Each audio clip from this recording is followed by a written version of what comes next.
Yo, yo, what's going on? What's going on?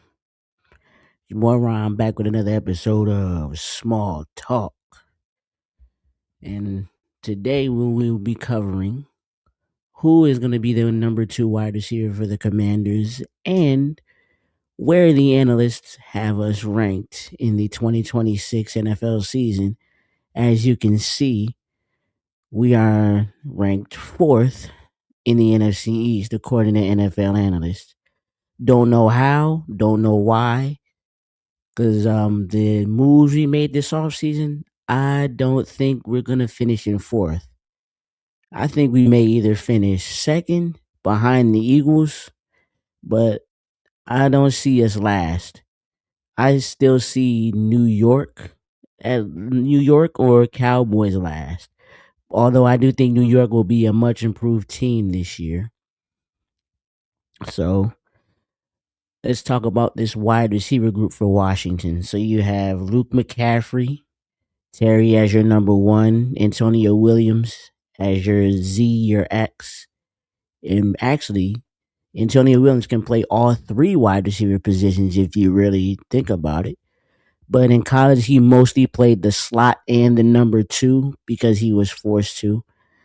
And Chigo Conquo may play in that spot sometimes, but he's going to be mostly your tight end one, obviously. And then you got still have this Brandon Ayuk situation, and he hasn't filed for reinstatement yet, I heard. So we'll see what happens with the receiver position. But let's hop right into it.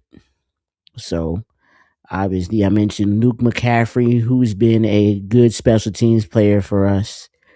Yes, he had a solid year last year, but it wasn't to the point where you were blown away by his numbers.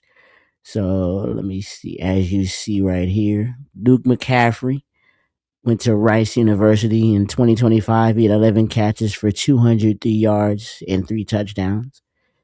And this is an improvement over his last season.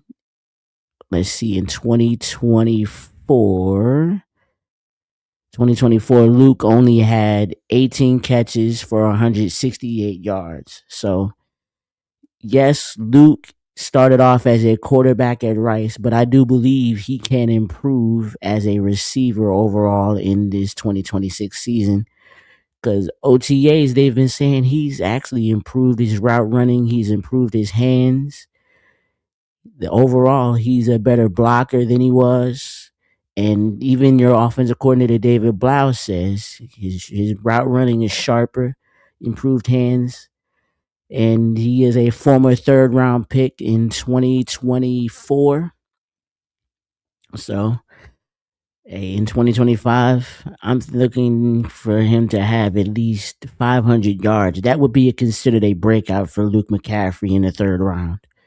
You're not really looking for 1,000 yards from Luke because he is still developing as a receiver, even in his third year. But I think every year he is in the league as a receiver, he'll improve his game year after year after year.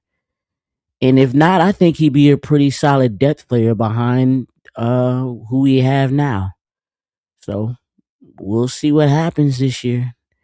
And in this offense, David Blau's looking to get the ball in space, which Luke McCaffrey is good at doing.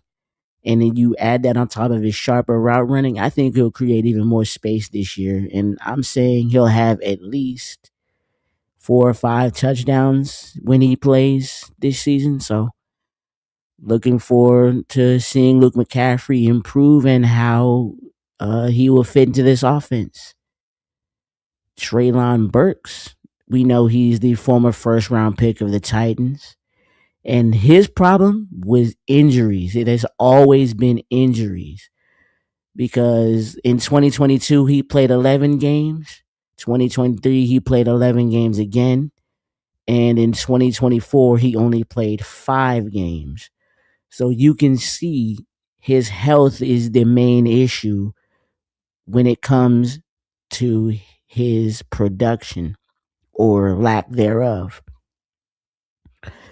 Because in 2022, yes, he played 11 games. He still had 444 yards, which is still his career high, and 1 touchdown. So we have seen the talent from Traylon Burks. He just needs to be on the field to display that talent. And also hearing good things from Traylon and OTAs, just like David Blau said. He has the talent. He's been looking good. He's been making every catch. But again, can he stay healthy for a full 17 games if he ends up being our wide receiver too? That is the main question because you can see the talent. You can see he has that contested catch talent and he can get the ball in space, but he's not really a rat guy or a deep threat. He's a guy that creates space, get open, possession catch, or aggressive catches against cornerbacks or safeties. That's where you want Traylon at because he's about 6'2", 200 pounds.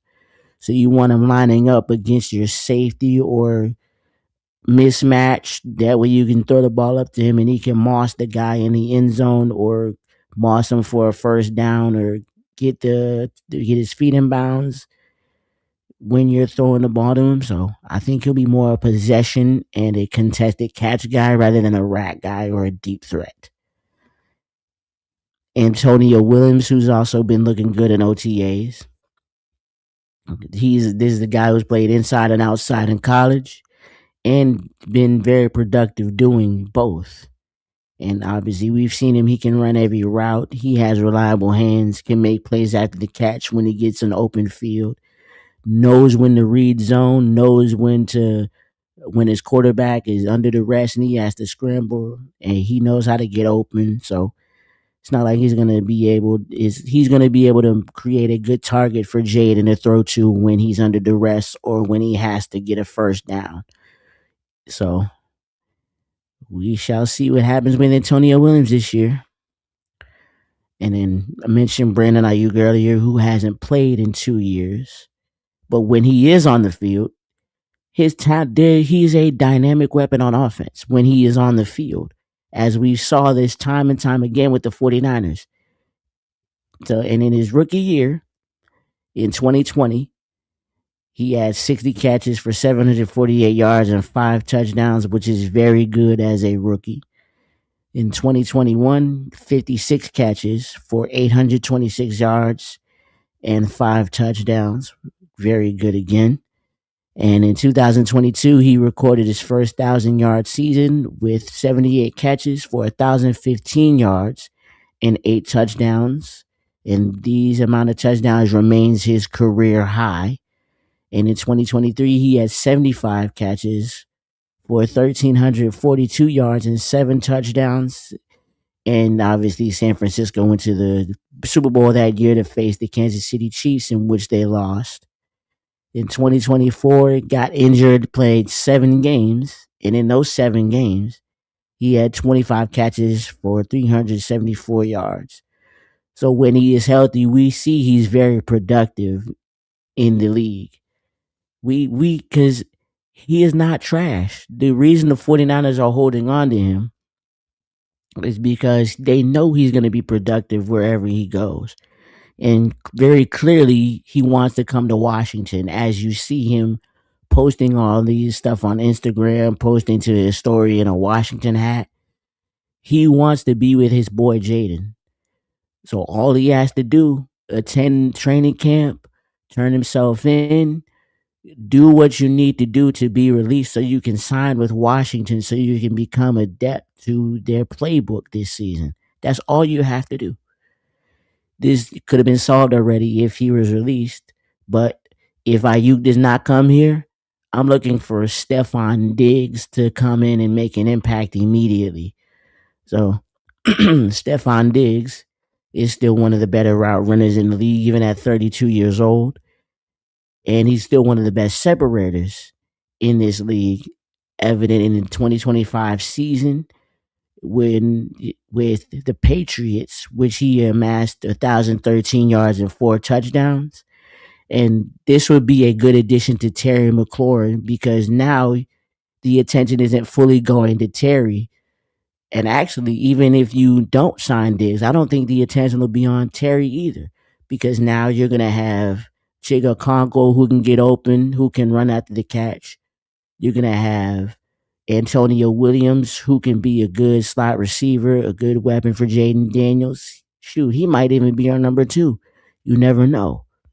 But with this offense Blau is running, I think Diggs would be an exceptional signing for this group as he still separates, as he can still remain productive in this league. So, and what Stephon Diggs can bring is versatility again. He can play the X, he can play the Y, he can play the Z, just like Antonio Williams, Ayuk, and Terry. So when you're lining up in certain formations, you don't know where everybody's going to be lining up because Terry could be the X one play, he could be the Y one play, he could be the Z the next, just like Diggs. Diggs can be the X one play, he can be the Y one play, he can be the Z one play. Just like Antonio Williams, he can be the X one play, he can be the Z one play, he can be the Y one play. It's just like Ayuk. He can be the X one play, he can be the Y one play, he can be the Z one play. So you're seeing the versatility everywhere on offense. That is what David Blau said. We are going to be versatile. We're going to have everybody line up in spots where they are most comfortable, or we're going to move them around the formation. Just like Durante Jones on defense. Move guys around, get them making plays. It's that simple. We're going to be a team that is going to be versatile, and we're going to be hard to stop if we know this offense can be what it can be. So, hey, I'm loving the moves we're making. Oh, we'll see you keep an eye on that Brandon Ayuk situation. But even if he does get released, I think we will sign him. But he needs to be doing the things he needs to do to be released from the 49ers. And Antonio Williams, I think a lot of y'all are going to like Antonio Williams because he's been very productive, even with his quarterback situation at Clemson. So, and Traylon Burks, he obviously, we've seen the talent from him last year. He's been solid in this few games he did play. Just like Luke McCaffrey, I'm expecting strides from him. I'm hoping to at least have 500 plus yards from him this season. I'm not expecting him to all of a sudden have 1,000 yards. No, that's not the case. I'm saying he'll have at least 500 plus, maybe 5 touchdowns, which is a productive year for a third round pick we selected in 2024. So I say look for Jaden to distribute the football this year to every single one of his guys. And we know when Jaden is clicking and he has that chemistry with his teammates, this offense is going to be hard to stop. So I hope to see production from all these guys this season. Even if we don't get Ayuk, I think we'll be fine at receiver. It's just a matter of can we get the production that we expect from Luke McCaffrey this year, or like a Traylon Burks. But hey, we shall see what happens this season. And until next time, I will see you guys on the next episode of Small Talk. Peace.